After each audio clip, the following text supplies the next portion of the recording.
आप सभी को जय मसीह की। आज का पवित्र वचन है लूका 4 के यीशु की परीक्षा। तो इस वीडियो को पूरा ध्यान से जरूर सुनना। परमेश्वर आप सभी को आशीष दे। परमेश्वर का पवित्र वचन कहता है, फिर यीशु पवित्र आत्मा से भरा हुआ यरदन से लौटा और 40 दिन तक आत्मा के सिखाने से जंगल में फिरता रहा और शैतान उसकी परीक्षा करता रहा। उन दिनों में उसने कुछ न खाया और जब वे दिन पूरे हो गए तो उसे भूख लगी। तब शैतान ने उससे कहा, यदि तू परमेश्वर का पुत्र है तो इस पत्थर से कह कि रोटी बन जाए। यीशु ने उसे उत्तर दिया, लिखा है, मनुष्य केवल रोटी से जीवित नहीं रहता। तब शैतान उसे ले गया और उसको पल भर में जगत के सारे राज्य दिखाए और उससे कहा, मैं यह सब अधिकार और इनका वैभव तुझे दूंगा, क्योंकि वह मुझे सौंप गया है और जिसे चाहता हूँ उसी को दे देता हूँ। इसीलिए यदि तू मुझे प्रणाम करे तो यह सब तेरा हो जाएगा। यीशु ने उससे उत्तर दिया, लिखा है, तू प्रभु अपने परमेश्वर को प्रणाम कर और केवल उसी की उपासना कर।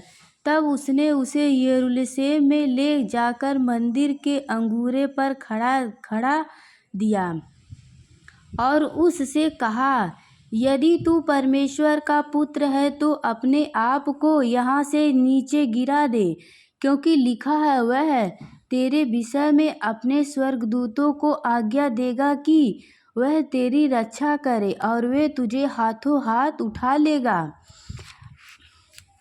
ऐसा ना हो कि तेरे पाँव में पत्थर से ठेस लगे। यीशु ने उसको उत्तर दिया, यह भी कहा गया है, तू प्रभु अपने परमेश्वर की परीक्षा ना करना।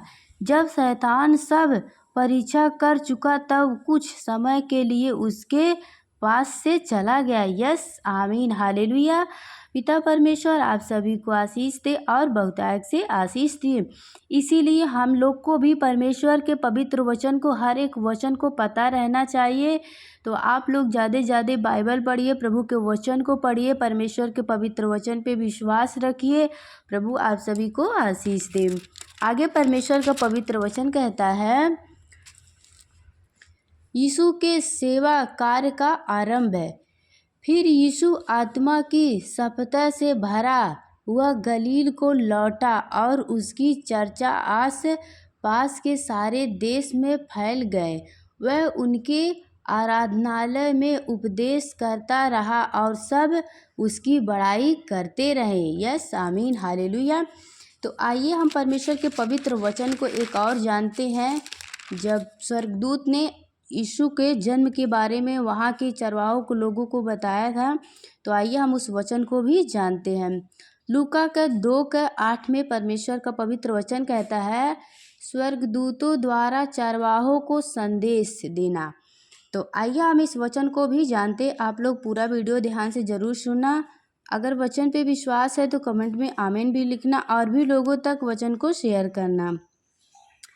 परमेश्वर का पवित्र वचन कहता है, और उस देश में कितने गठरिये थे जो रात को मैदान में रहकर अपने झुंड का पहरा देते थे, और प्रभु का एक दूत उनके पास आ खड़ा हुआ और प्रभु का तेज उनके चारों ओर चमका और वे बहुत डर गए।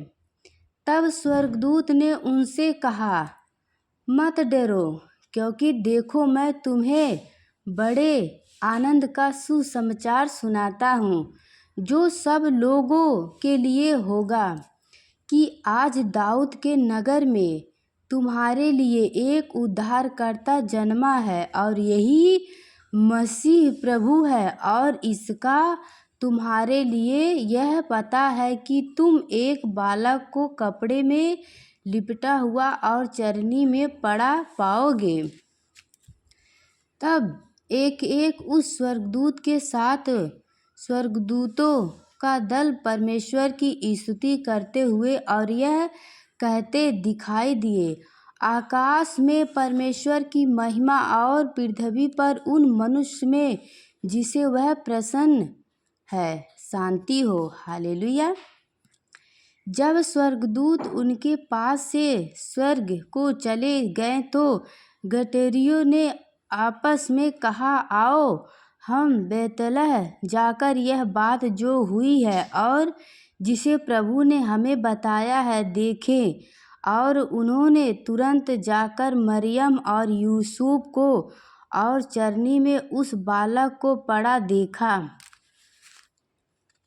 उन्हें देखकर उन्होंने वह बात जो इस बालक के विषय में उनसे कही गई थी प्रकट की, और सब सुनने वालों ने उन बातों से जो गठरियों ने उनसे कही आश्चर्य किया। परंतु मरियम यह सब बातें अपने मन में रखकर सोचती रही, और गठरियों जैसा उनसे कहा गया था वैसे ही सब सुनकर और देखकर परमेश्वर की महिमा और स्तुति करते हुए लौट गए। यस आमीन हालेलुया। तो परमेश्वर आप सभी को आशीष दे और बहुतायत से आशीष दे। परमेश्वर का पवित्र वचन आगे कहता है, यीशु का नामकरण जब 8 दिन पूरे हुए और उसके खतने का समय आया तो उसका नाम यीशु रखा गया, जो स्वर्गदूत ने उसके पेट में आने से पहले कहा था।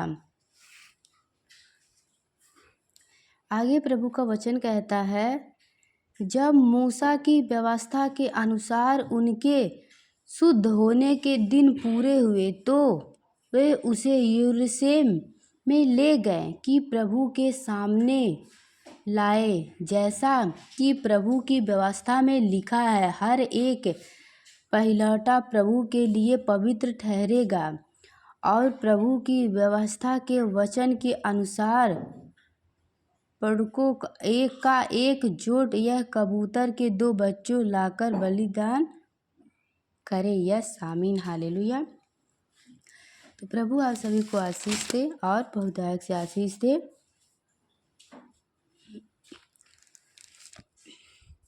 यहाँ एक परमेश्वर का पवित्र वचन लिखा गया, आप लोग ध्यान से वचन को सुनना। जब बड़ी भीड़ इकट्ठा हुई और नगर नगर के लोग उसके पास चले आते थे तो उसने दृष्टांतर में कहा, एक बोने वाला बीज बोने निकला, बोते हुए कुछ मार्ग के किनारे गिरा और रौंदा गया और आकाश के पक्षियों ने उसे चुंग लिया। कुछ चट्टान पर गिरा और उपज, परंतु तरी न मिलने से सूख गया। कुछ झाड़ियों के बीच में गिरा और झाड़ियों ने साथ साथ बढ़कर उसे दबा दिया। कुछ अच्छी भूमि पर गिरा और उगकर 100 गुण फल लाया। यह कहकर उसने ऊंचे शब्द से कहा, जिसके सुनने के कान हो वह सुन ले। हालेलुया। तो परमेश्वर का पवित्र वचन इसी बीज बोने वाले का दृष्टांतर के बारे में आगे परमेश्वर ने कहा, जैसे कुछ अच्छी भूमि पे गिरे, कुछ झाड़ियों में गिरे, कुछ पहाड़ों में गिरे।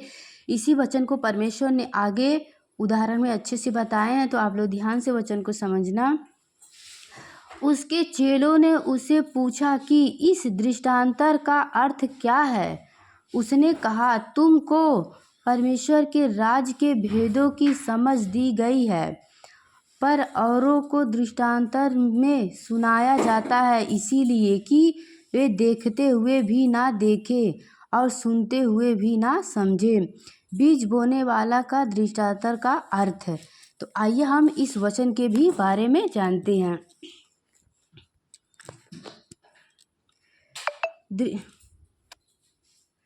दृष्टांतर का अर्थ यह है कि बीज परमेश्वर का वचन है। बीज परमेश्वर का वचन है। मार्ग के किनारे के वह है जिन्होंने, प्रभु का वचन कहता है कि दृष्टांतर का मतलब बीज परमेश्वर का वचन है। मार्ग के किनारे का वह बीज सुना था। शैतान आकर उनके मन में से वचन उठा ले जाता है कि कहीं ऐसा ना हो कि वह विश्वास करके उद्धार पाए।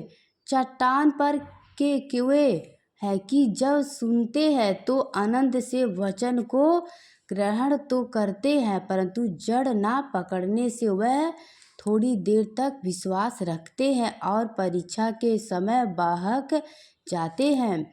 और जो झाड़ियों में गिरा यह वे है जो सुनते हैं पर आगे चल कर चिंता और धन और जीवन के सुख विलास में फंस जाते हैं और उनका फल नहीं पकता। पर अच्छी भूमि के वे हैं जो वचन सुनकर भले और उत्तम मन में संभालते रहते हैं और धीरज से फल लाते हैं। यह सामीन। तो पिता परमेश्वर आप सभी को इस वचन के द्वारा आशीष दे और बहुतायत से आशीष दे। तो मैं उम्मीद करती हूँ आप लोग को वचन समझ आया होगा। God bless you. जय मसीह की।